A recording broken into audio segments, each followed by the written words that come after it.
It was not in my time. It wasn't in my father's time. It wasn't even in my father's father's time. But at one time there was a man. Oh, what a man he was. He was so handsome he made George Clooney look like Quasimodo. He was so handsome that ladies of our age would do a double take and keep on looking and keep on walking. They would bang into trees, they'd fall down wells. He was so handsome the birds in the trees, well, you get the idea, he was pretty damn hot. But he wasn't just gorgeous on the outside, he was gorgeous on the inside too.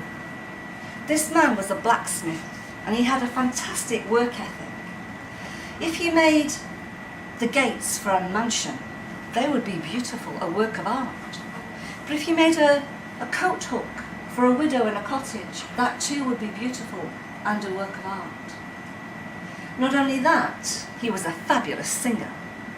And on top of all that, he was an amazing preacher. And when someone came away from a conversation with this young man, they would just feel good inside. They'd feel good about themselves, about their friends and neighbours, good about the future, good about the world. And because of this, below the tree roots, through the soil with the bugs and the worms, through the thick clay, at the bottom of the slippy, slimy steps to hell, the devil, he sat and he thought about this young man and he fumed.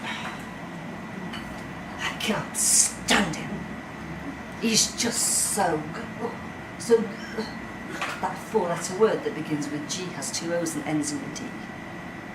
But I can stop him. I can stop all this. And so with of his tongue and of his fingers, a touch here and a touch here, the devil transformed himself into the most stunningly beautiful woman you've ever seen in your life. She was the female equivalent of the blacksmith.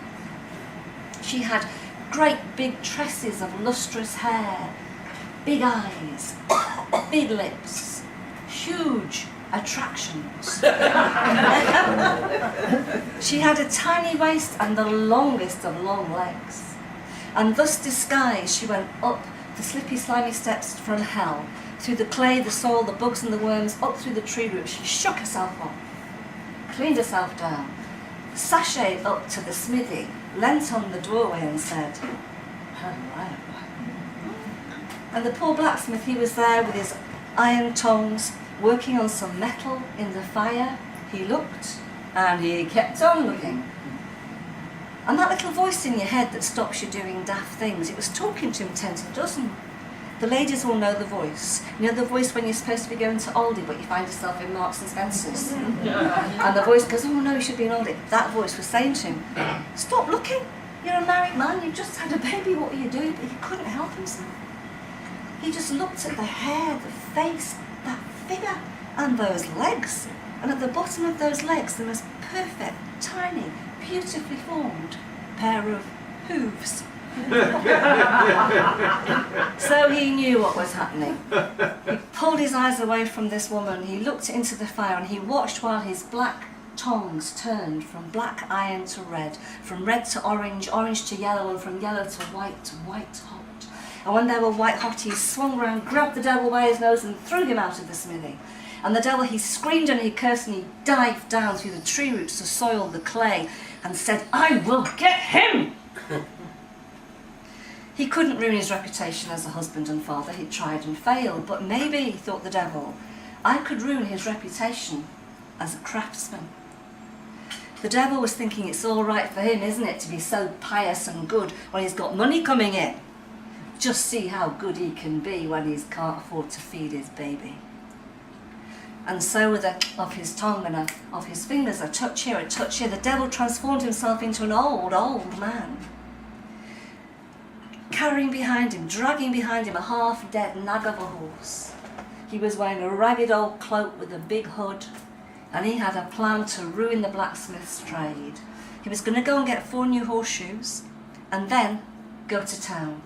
But in between the horseshoes and town, he would magic up a few loose nails, add a bit of rust, a few chips and dents, and then go to the market in town and say, "Oh, I've just had my horseshoes replaced by that young blacksmith. Do they look new to you? And guess how much he charged me?" Because it only takes one person, doesn't it, to start a rumour, and rumours can spread, and rumours can kill a business. And thus disguised, he dragged the horse into the smithy. And the blacksmith, he went round, he undid all the old horseshoes and was chatting away to the man. When he got to the last horseshoe, he was bending down to prise out the nails, and he looked up. He looked up under the hood, so he could see the burn marks on the devil's nose. And he knew who he was dealing with. He had a quick look. Yes, the guy had got feet. The devil wasn't stupid. He had not made the same mistake twice.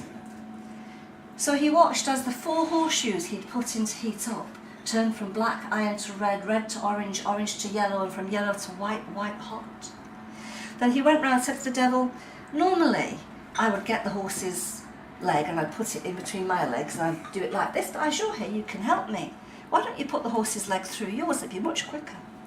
And so the devil, he grabbed the horse's leg, put it through his legs, and the hoof was sticking out. And up behind him came the blacksmith with a white, hot horseshoe. He didn't grab the horse's hoof, he grabbed the devil's foot, and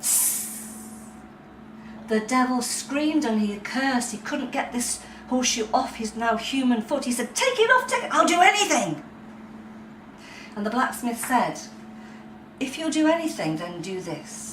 From this day forward, wherever there is iron, wherever there is a blacksmith, and wherever there are horseshoes, there you shall not be. And the devil had to agree. And that is why horseshoes are lucky. And that is why, 30 years ago, when I married the nicest man on the planet, I had horseshoes all over my wedding cake.